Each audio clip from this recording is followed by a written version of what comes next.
ओम शांति। प्यारे भाइयों एवं बहनों, ये जीवे मुरली दर्शन में आज फिर ज्ञान सागर की लहरें, जो अनेक तरह की शिक्षाएं होती हैं, उसे हम सुनते हैं। 10/5/2022 की मुरली है। मीठे बाबा ने कहा, मीठे बच्चे, बाप आए हैं तुम्हें श्रेष्ठ मत देकर सदा के लिए सुखी शांत बनाने। उनकी मत पर चलो, पढ़ाई पढ़ो और पढ़ाओ तो एवर हेल्दी वेल्दी बन जाएंगे। अर्थात एवर हेल्दी वेल्दी बनने का साधन क्या है? परमात्मा बाप जो पढ़ाते हैं उस पढ़ाई को सही तरीके से पढ़ना ही एवर हेल्दी व एवर वेल्दी बनना है। प्रश्न है, कौन सा चांस सारे कल्प में इस समय ही मिलता है? पूरे कल्प में, सृष्टि चक्र के पूरे काल में कौन सा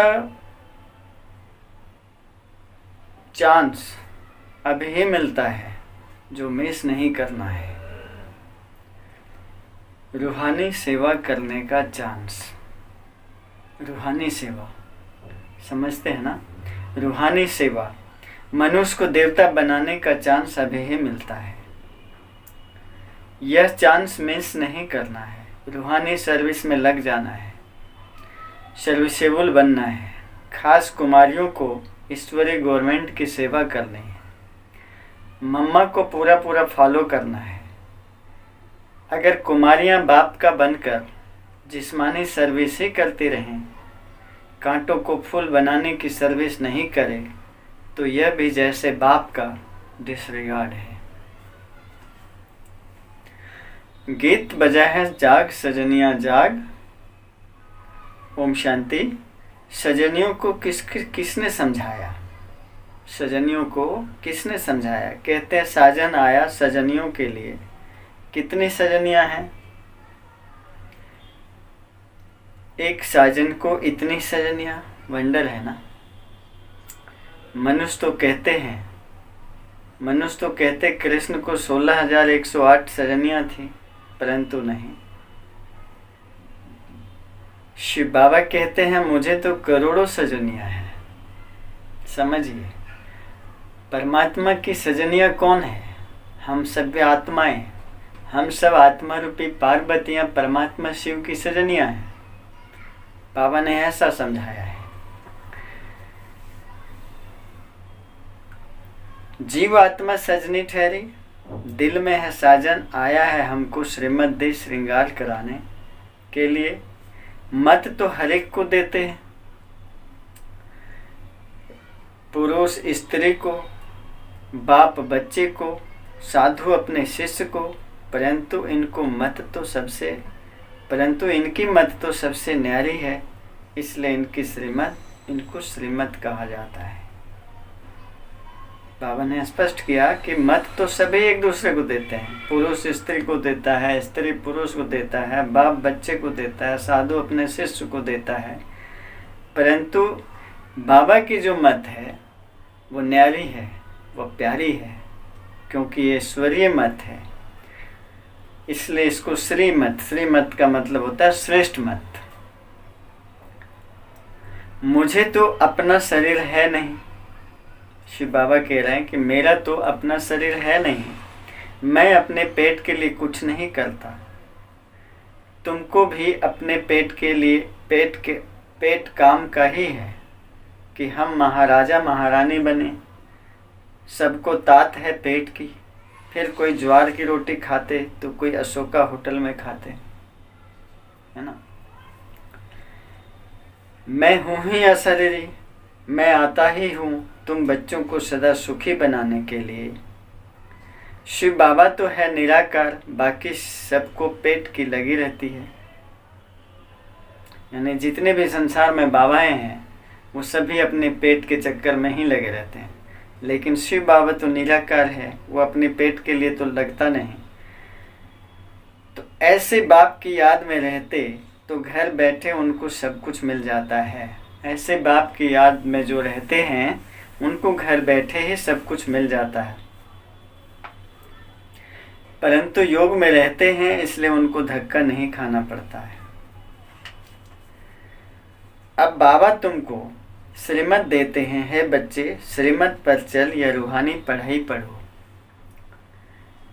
जो मनुष्य विश्व का मालिक बन जावे ऐसी मत तुमको कोई दे न सके। जो मनुष्य विश्व का मालिक बन जाए ऐसा मत कोई और दे न सके। बाबा से हम अविनाशी ज्ञान रत्नों की झोली भरते हैं। शिव के आगे कहते हैं ना, भर दे झोली। बाबा कहते हैं अगर कोई होशियार बच्ची हो तो मैं उनके मित्र संबंधियों को भी दे सकता हूँ, जिससे उनका भी शरीर निर्वाह चलता रहे। परंतु बच्ची अच्छी हो, सर्विसेबल हो, अंदर बाहर साफ हो, बोली की कर बड़ी मीठी हो।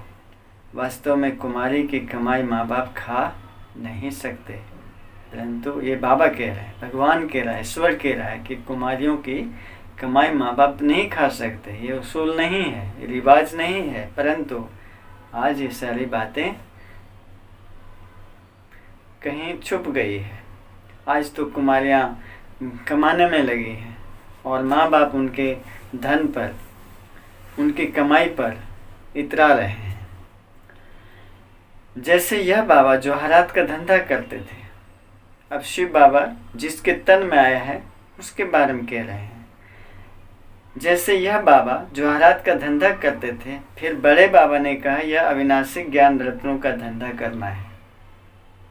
हीरे जवाहरात का धंधा करने वाले को बड़े बाबा शिव बाबा ने उसी के तन में प्रवेश करके ये कहा कि अब तुम्हें अविनाशी ज्ञान रत्नों का धंधा करना है।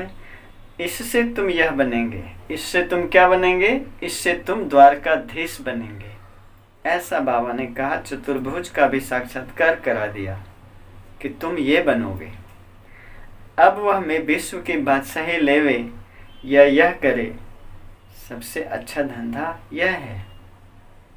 अब ये उसकी समझ की बात है कि वो उसी अविनाशी हीरे जवाहरों की धंधा करता रहे या फिर ये धंधा करे जिससे वो विश्व की बादशाही प्राप्त करे।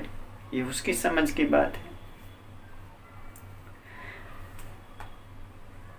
अधर कन्या से कुंवारी कन्या तीखी जा सकती है क्योंकि पवित्र है। मम्मा भी कुंवारी थी ना, पैसे की तो बात ही नहीं, कितनी तीखी गई। तो फॉलो करना चाहिए। खास कन्याओं को कांटों का फूल बनाए, ईश्वरीय पढ़ाई का चांस ले या उस पढ़ाई का। कन्याओं का सेमिनार करना चाहिए। माताओं को तो पति आदि याद पड़ता है, सन्यासियों को भी याद बहुत पड़ता रहता है। कन्याओं को तो सीढ़ी चढ़नी नहीं चाहिए। संग का रंग बहुत लग जाता है। कोई बड़े आदमी का बच्चा देखा, दिल लग गई, शादी हो गई, खेल खत्म। यानी मोह उसमें चला गया तो खेल खत्म, खलास।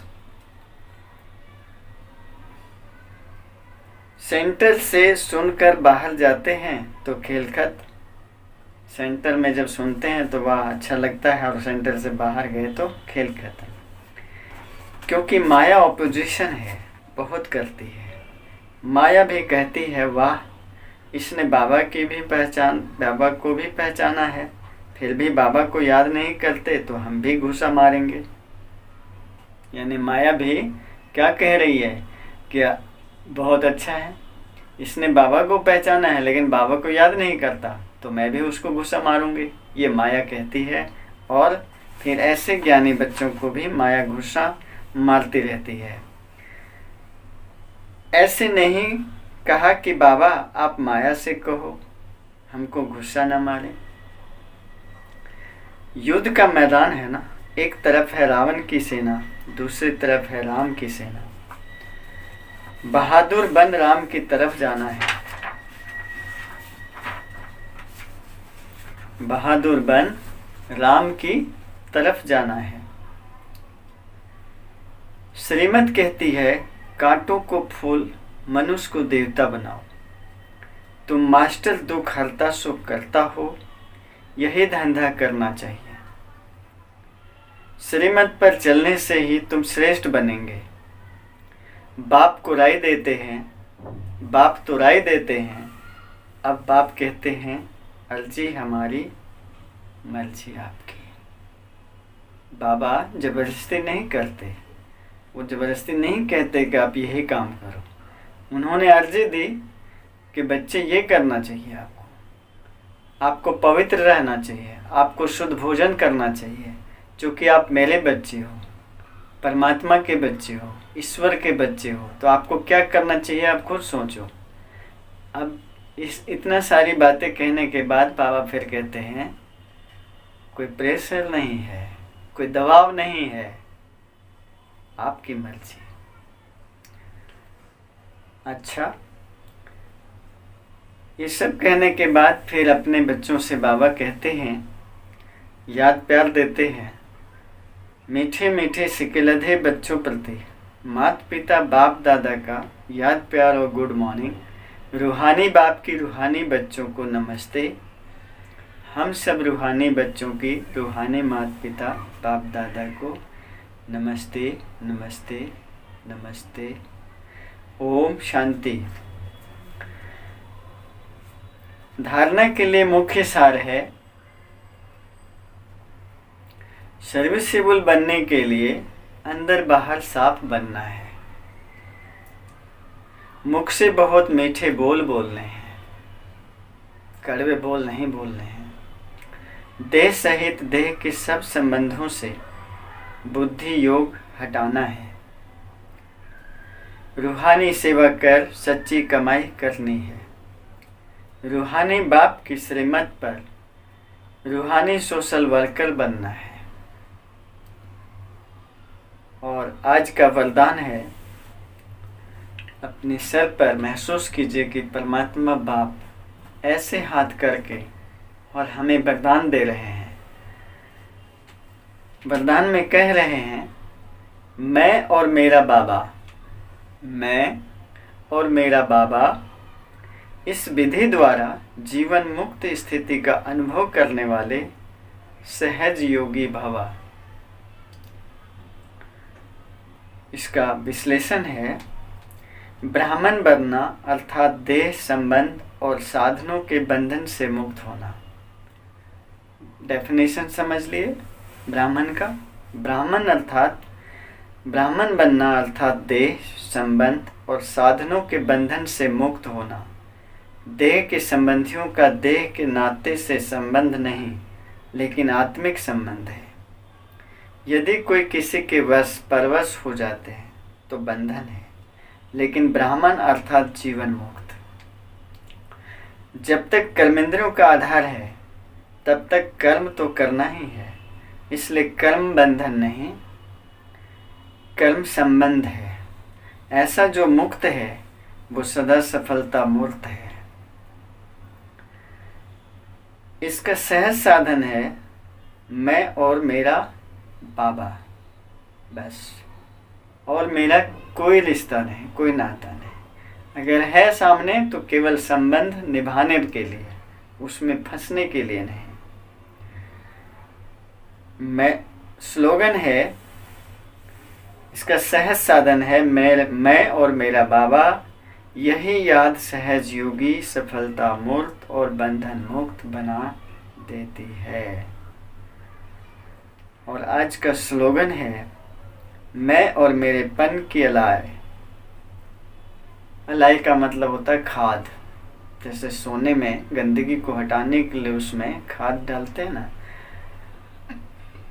सुहागा डालते हैं जिससे उसकी गंदगी निकल जाती है। तो ऐसे ही मेरेपन की अलाई, मैं और मेरेपन की अलाई खाद को समाप्त करना ही रियल गोल्ड बनना है। अर्थात मैं और मेरेपन जो मेरे अंदर है, मैंपन, मेरापन, ये मेरा है, मैं ये हूँ, मैं वो हूँ, मैं फलाना हूँ, मैं ये कर लूँगा, मैं वो कर लूँगा, ये सारी जो बातें आती हैं हमारे मन में, इसको समाप्त करना ही रियल गोल्ड बनना है। अच्छा, ओम शांति।